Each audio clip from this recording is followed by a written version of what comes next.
What up, y'all? It's your boy, Alan Solorio, with number 12, Alanizing. You already know what we have, okay?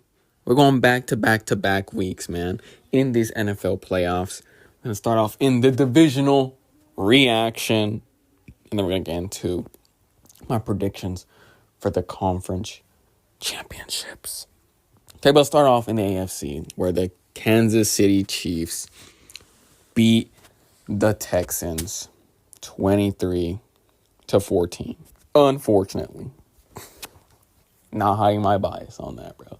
But anyways, Kansas City won because of two reasons, in my opinion. Okay, the Texans missed opportunities and blown calls by the ref. Let's start off with the calls, okay, because it's a big topic of discussion. Two big blown calls. First, roughing the passer call on Mahomes by Will Anderson on the first quarter. Got him to a Kansas City field goal. I see why the ref called before I get on, before I criticize it. I get why he called it, because the one who called it was the umpire behind Patrick Mahomes, and behind him, and like from an angle, I showed a camera angle, it did look like, if you're in his position, that Will Anderson hit him on the head because his head went backwards. And it looked like it hit him on the head. But when you see it on the side ref should have been able to say, hey, man, he didn't hit him on the head. He hit him on the shoulder. And that's why he bounced back. And they, boom. All right, it's not a penalty. But they didn't call that, guys. They did not call that. So that's one call that they missed. The more egregious one was the unnecessary roughness on Harry Toe. Okay, in the third quarter, that led to a touchdown. Mahomes literally passes the line of scrimmage, becomes a runner. He's like a good 5 yards beyond the line of scrimmage, and he does this little dumb feint moves, trying to fake people out. And he's the quarterback, and he slows down. And obviously, when you're a runner and you're doing that, bro, the defensive linemen and the linebackers are coming to smack you. That's what they're doing. They're coming to smack you. And he's doing these little thing, and then last second when he sees them, he wants to slide. And then they go, and I'm like, bro.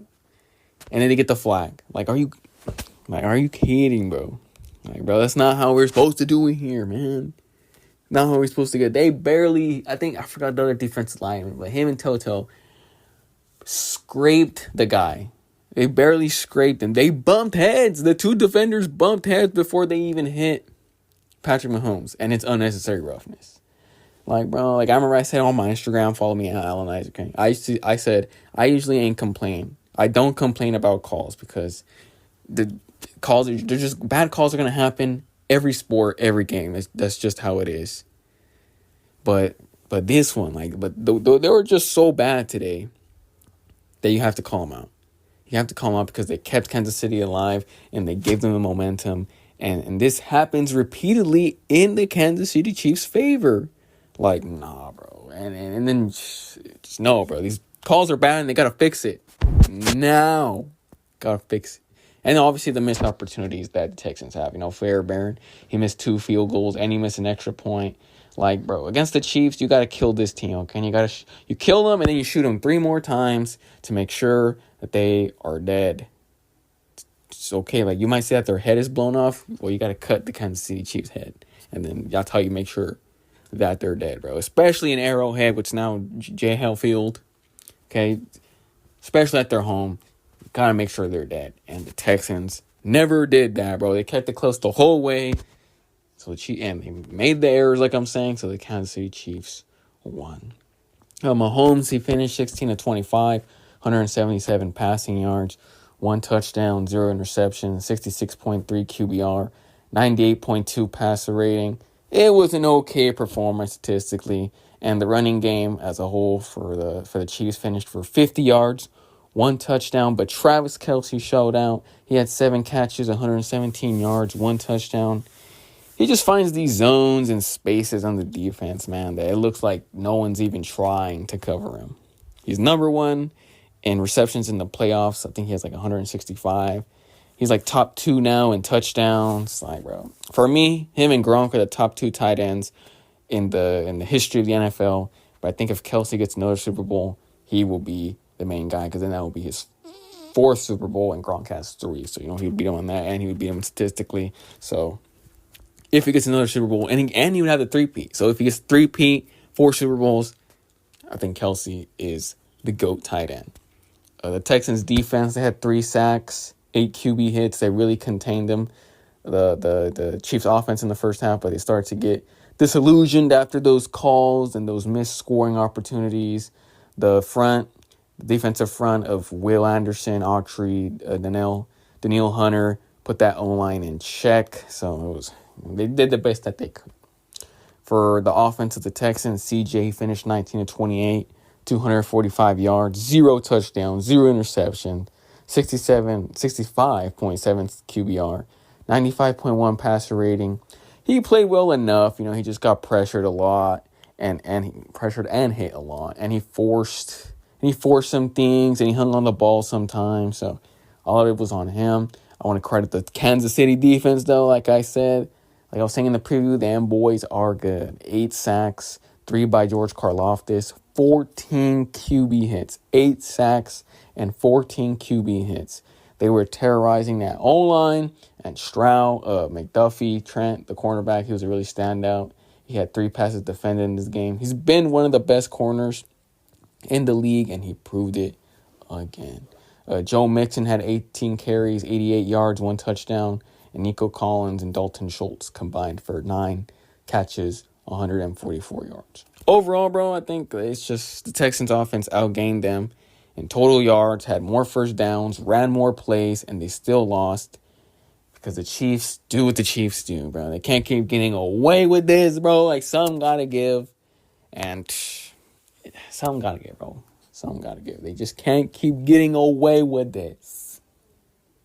But Chiefs move on to the AFC Championship. It was like the 7th one, I believe. Yeah, I believe it's their 7th straight AFC Championship game. Mahomes as a starter has been to 7 straight championship games as a starter, bro. Bro, for me right now, he's the 3rd greatest quarterback of all time already. Yeah. I mean, if he gets a 3-peat, we'll talk about that later. Okay? If he moves on. We'll talk about that later, but they move on to the AFC Championship. The Commanders at the Lions, bro. The Commanders won 45-31. Now, I'm in shock, man. I'm really in shock. I thought this was the year for sure that the Lions were going to the Super Bowl. And they had a legit chance at winning it. And they just went out horrendously. They just, main reason Lions lost was the turnover battle. 0 for 5. 5 turnovers to the Commanders, 0. Jared Goff had 4 of those turnovers. He had 3 interceptions and a fumble. He threw for 23 out of 40, 313 yards, 1 touchdown, 41.4 QBR, and a passer rating of 59.7. The last interception was in garbage time, so he's just forcing things, whatever. But a pick 6. On the pick 6, he overthrows Tim Patrick, which is pretty bad. And then the one in the end zone for Jameson Williams, he underthrew that. So it was just bad, bro. And then Williams had to become the defender, so it was just bad. And obviously the fumble that the Commies turned into a touchdown. Jahmyr Gibbs was the Lions' best player on the field. 14 carries, 105 yards, 2 touchdowns. And Amon-Ra St. Brown had 8 catches for 137 yards. But a lot of Goff's struggles came down to the Commanders' defense. I got to give them credit. They had those 3 picks and the fumble. They caused that. And the other pick thrown by Jameson Williams. They didn't get fooled. The cornerback Mike Sainstrill, sorry, I pronounce his last name, got the interception off Jameson Williams. He had 2 of them in total. As a unit, the Commanders' defense had 2 sacks, 7 QB hits. Turnovers were just the deal breaker. And that's why they won on that side, bro. On the other side, Jaden Daniels had 0 turnovers, like I was saying, bro. 22 for 31, 299 passing yards, 2 touchdowns, 0 interceptions, a 91.8 QBR, and 122.9 passer rating, bro. I told y'all, bro, this guy right here, he's different. He's him. I was talking about it in the preview. How much pressure will Aaron Glenn throw at him? And he threw a lot of it. And it didn't matter. It didn't matter because on the blitz, Jaden Daniels went for 8 for 11, 1 touchdown, and a passer rating of 145.1. He's a rookie. Remember those guys. He's a rookie. And he threw a bomb to Brown De'Ami Brown with the blitz in his face. And then not to mention that even when the Lions were just running a 4-man pressure, the times that they did run a 4-man pressure, he still cooked them. So it was just crazy, bro. He was just doing all around well. And as a whole, the Commies ran for 42 carries, 182 yards, with Jaden Daniels having the most with 16 carries. And then Brian Robinson, who had 15 carries for 77 yards with 2 touchdowns. De'Ami Brown, he had 6 catches, 98 yards, and Scary Terry, 4 receptions, 87 yards with 1 touchdown. The Lions defense got bullied out there. They do have a lot of injuries, the most in the NFL with like 18 guys on IR, I believe. But they got shredded, okay? Their blitz packages weren't working. And Brady was saying on the broadcast that he believed that Glenn and the defense should go to zone more often. Now, because they just can't handle it. You know, they should go zone now, and they can't handle it. And they didn't until, like, they did not do it until later, but they were still getting cooked because Jaden had all the time up there, bro. So they were just getting kicked both ways. But Brady was saying they should have gone to it earlier instead of just blitzing. But I don't know, man. They just couldn't generate any pass rush. So that's why it was hard for them to do that. But, bro, Jaden Brown, he was cooking. Overall, Lions, 5 turnovers, lost them the game, and the Commanders poised and cashing him in the points. That's what won them the game. The injuries were a big factor, and it caught up to them. People are saying, it's excuses, and they would be right. These people, if it was just 1 or 2 guys on IR, but 18. And it's main dudes. It's Aiden Hutchinson. It's like the main guys. It's starters. So it's a valid excuse. I thought they would push through, though, like they have throughout the whole season. Then wait for some other players to come back. But, it's the playoffs. It's a different breed. And it just caught up to them. It caught up to them. And the turnovers and the injuries, it caught up to them. So it is what it is. But it was a great game to watch. Like, big score. Offenses going back and forth. So it was good. It was a good watch if you were a neutral fan. Jaden Daniels, he legit. And let's see what he does in the NFC Championship. For the Rams at the Eagles. The Eagles won 28-22. It was a snowy game. It caused the offense to stumble a bit, both of them, and the defenses to pounce on opportunities. But there was big plays on offense. Saquon Barkley, 26 carries, 205 yards, 8 yards per carry. 2 touchdowns for 78 yards and 1 for 62 yards. He ran all over the Rams again, and that's how the Eagles' offensive line neutralized the Rams' defensive line by running the ball over and over and over again. And they had no mas. I always like Saquon, just all-around back. He's like a Shady McCoy type of back, just shifty. They can juke and outrun everybody, and I just love those type of backs. Love to watch him. Jalen Hurts, he was okay. 15 for 20, 128 yards, 0 touchdowns, 0 interceptions, 49.5 QBR, and a passer rating of 91.2. People have been getting on him lately, and he isn't playing out of this world. Like, he isn't playing extraordinary well. But I think he's doing what the Eagles are basically asking him to do right now. Is just complete a few passes and don't turn the ball over. And that's exactly what he's doing. He's not turning the ball over. It does need to pick up, though, I believe. It was a snowy game, so they relied on the run game a lot. But next game, there's going to be points scored with Jaden Daniels. So they're going to have to either run the ball so well again, or he's going to have to tighten up on his passes. The Rams defense had 7 sacks. So when the Eagles, passed, they were getting there.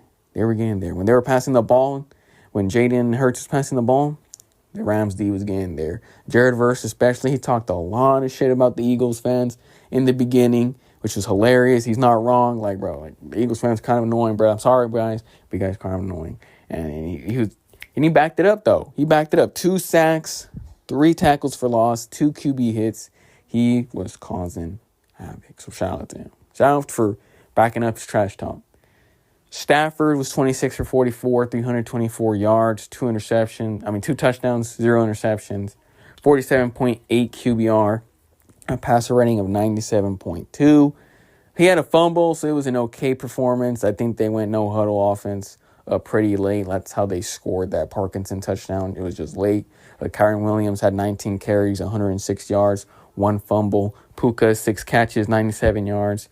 The Eagles defense had 5 sacks, 6 QB hits, 10 passes defended, and the standout was Jalen Carter with 2 sacks, 2 tackles for loss, 1 pass defended, 3 QB hits. Like, he won them the game in the end. Let's not forget that. He won them the game. When the Rams were coming back last drive after Puka's crucial catch on back-to-back plays, Jalen Carter, he sacked Stafford on a 3rd down to make it 4th down. And then on 4th down, he forces him to throw out of bounds. He's like right in his face, so Stafford just has to let it go, and he throws it out of bounds. He like in those 2 plays, he's basically single teamed, which I mean, not really, but they basically did, because they basically left him unblocked because I don't know who was it. If it was the Rams coaching or like part of the plan, or the center Limmer, he was doing something else, but he would go off of him and then go to someone else, and you're just leaving him, Jalen Carter, unblocked. Like, what are you doing? Why are you leaving the best guy on the field unblocked? Like, it was crazy. I don't know why they would do that, but it's exactly why he won the game. He wrecked the game for them, and the Eagles survived because of Jalen Carter. So y'all better thank that man. You better thank him. And the last game of the weekend, divisional weekend, was the Ravens at the Bills. The Bills won 27-25. Though I go for neither teams, okay, I low-key feel disappointed that Lamar lost. I really thought it was going to be a Detroit-Baltimore Super Bowl, but no, that's not what's going to happen. And as much as I feel for Lamar, he does have a chunk of blame in this game, okay? He threw 18 for 25, 254 yards, passing yards, 2 touchdowns, 1 interception, 85.8 QBR, and a passer rating of 114.4. Pretty solid numbers, but the interception and the fumble, bro, it was one part of what cost them this game. The interception was just bad. Like, I don't know if Rashad Bateman didn't like run the route properly or something, but the ball looked like it just sailed on Lamar. And the fumble, he was just trying to do some extra stuff. It like the snap wasn't right, so then he tried to get up and do something, but he let go of it, which led to the Buffalo recovery and then led to their touchdown. You can't have these turnovers in the playoffs, or you're gonna lose, like we're saying. And he did. He did these turnovers. Those turnovers, and he played pretty well, but those turnovers, it cost him. Henry ran for 16 carries, 84 yards, 1 touchdown. The Ravens slowed down the running in the second quarter, but in the third quarter they went all out in the run, which they probably should have done sooner, because it probably would have helped them out a lot. As they had, as a whole offense, they had 176 yards. Isaiah Likely had 4 catches, 73 yards, 1 touchdown. Bateman had a touchdown as well. But the other part of the loss, I believe, well, actually, I don't believe it is true, was Mark Andrews, bro. He did have 5 catches for 61 yards, but a vital drop and the fumble. The fumble that Terrell Bernard, going to give credit to him. He punched it out. But Mark, he's got to hold on to that, okay? He's got to figure out a way that the linebacker doesn't get a punch on and secure the ball, man. Secure the ball. He's got to secure the ball to that, and it's 24-19 in the fourth quarter, okay? And then his 2-point conversion drop, 27-25. They get it. If he gets it, it's 27-27. But he drops it, okay? What else can you say but that you have to catch? You have to catch in the situation. Yeah, it would have been the game-winning catch, but they would have tied it, and then who knows what happened. Maybe the defense gets a stop on Josh. I don't know what happens. Maybe they do, maybe they don't. I don't know. But it would have gave him a chance to win the game. It would have given him a chance. And obviously that he missed it, they lost the game. For the Bills defense, 2 sacks, 5 QB hits, forced fumble, obviously by Bernard, an interception by Taylor Rapp. DC, Bobby Babich, I'm pretty sure that's how you say it, or Babich, I don't know how to say it. But whatever him, Bobby, he brought the blitz versus Lamar, and he struggled with that. Lamar struggled with that. He was forcing some throws, trying to get it out. He was great versus a 4-man rush, though. Credit to the Bills' defense. They made a necessary stop on a 2-point. Josh Allen, statistically, okay numbers. He was 16 for 22, 127 yards, 0 touchdowns, 0 interceptions, 71 QBR, 86.7 passer rating. Running, he was 10 carries, 20 yards. But it is the context of how he got those yards, okay? 2 rushing touchdowns. He got them on a 4th and 1 and 3rd and 1. And his presence alone is a threat in the run game. So, and what he pushed them to win, I believe what pushed them, the Bills, to win was they had 0 turnovers. He has been criticized for his turnovers, 0 in this playoff. So I believe that's one of the main reasons they won. Bills ran more than they passed. They had 36 carries, 147 yards as a team. Shakir had 6 receptions, 67 yards. But Baltimore's defense kept them in the game. I think they did their part. 1 sack, 4 QB hits. They stopped them on crucial stops, like in the 3rd quarter when it looked like the Bills are going to run away with it. They stopped them a few times to stay in the game so that the Ravens offense could score some points. I did think, though, that some Harbaugh decisions, and a lot of people aren't really talking about it, and I believe they should, is that Harbaugh had some decisions that were questionable. Both 2-point attempts, I think they were questionable, both of them. The first 2-point attempt was after Henry's touchdown. I thought they should have kicked it to make it 20-27. I get it's a bit cold and that Tucker hasn't been at his best this year, but it's Justin Tucker, man. You still got to give him a chance, and he probably still would have scored it.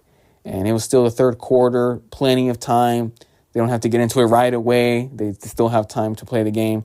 So I thought that was a miss on Harbaugh's part. And then that also led to the second attempt. The first one led to the second one. The second attempt, where if they did score, he did make the extra point on the first one, it would have been 20-27. They could have gone for another extra point on the Isaiah Likely touchdown, and it would have been 27-27. Or you could have gone to the 2 to win it 28-27.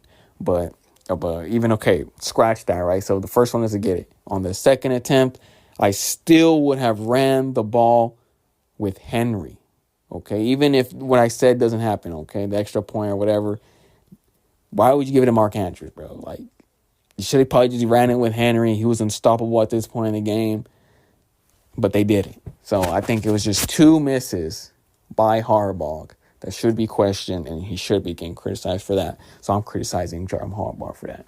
Make better decisions, bro. Make better decisions.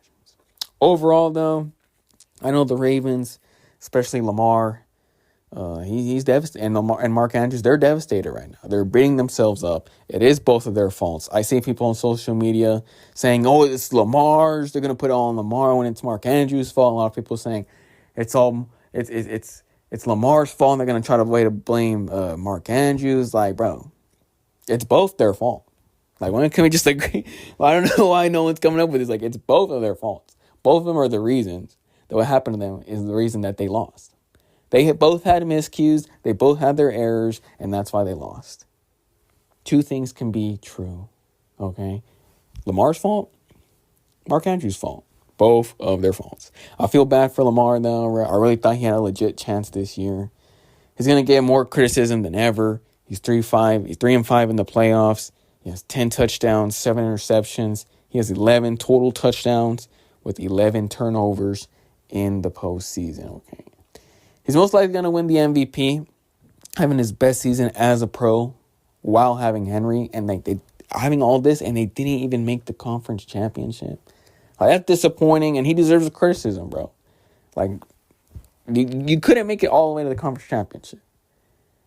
Like, it's crazy. But, I don't even want to get that much to criticize him or to blame him, because he himself is holding himself accountable in the press conference after the game. He said, I had 2 costly turnovers, and that because the turnovers are lost in the game, which is facts. He is correct. And he refused. The reporter asked him a question about Mark Andrews, and he refused to throw him under the bus. He said, "No, it's me. He never even mentioned the fumble that Mark Andrews had or the drop that he had in the second point. He didn't even mention that. He was just talking about my turnovers costing the game. And that's leadership. And I respect that.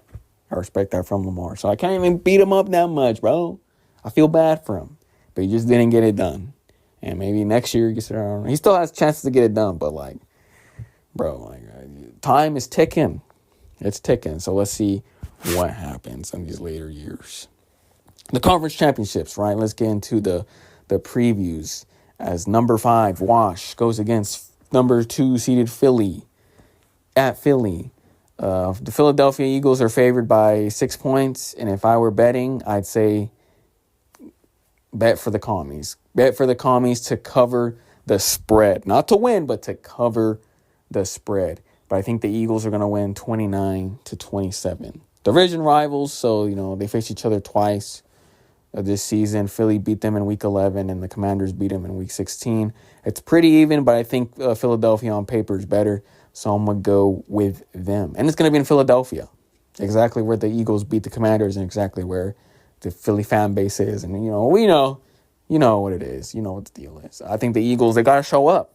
The Eagles defense got to show up and rattle Jaden Daniels to win. No one has done it so far to Jaden Daniels, but I think this defensive line has the best opportunity with Jalen Carter, Josh Sweat, Nolan Smith. They're the number 1 defense in the NFL. They can rattle him, and you got to do it now. And it's the best time to do it, and I think they probably will. Because, bro, like Jaden, I'm saying he's different, but he's still a rookie. So the best time to do it is now. The Commies have the third worst run defense in the NFL.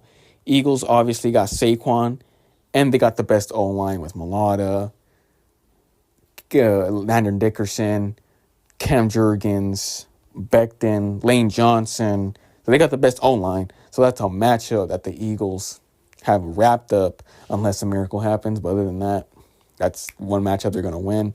Only reason I have it close is because I see Jaden Daniels, bro. He's probably not going to get rattled, and he's going to score. So you're going to have to score points. And Jalen Hurts in the passing game has been struggling right now.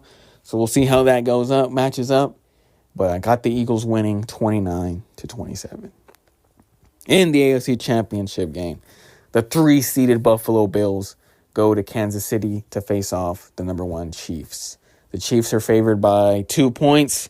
Give me the Bills to win and pull an upset in Kansas City, 27-23. I think the Bills have a legit shot to beat them. Josh has no turnovers in this playoff. We know what he can do. They can, on the passing game, they can run the ball pretty well now with James Cook. So offense versus defense, it's going to be good on that side. Now, Kansas City defense, we know they're good, top 10 defense. They will not let up a lot of points, so they're going to keep them in the game. It's going to be a good game to watch on that side. Kansas City, the Chiefs' offense, as we've seen, they can stagnate, but then they get their flags, and all of a sudden they're getting going, and it's a sudden change, and all of a sudden the offense is flowing, and they're doing what they got to do.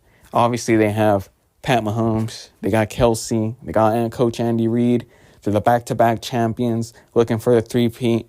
So, I don't need to explain why they can win because they've already won.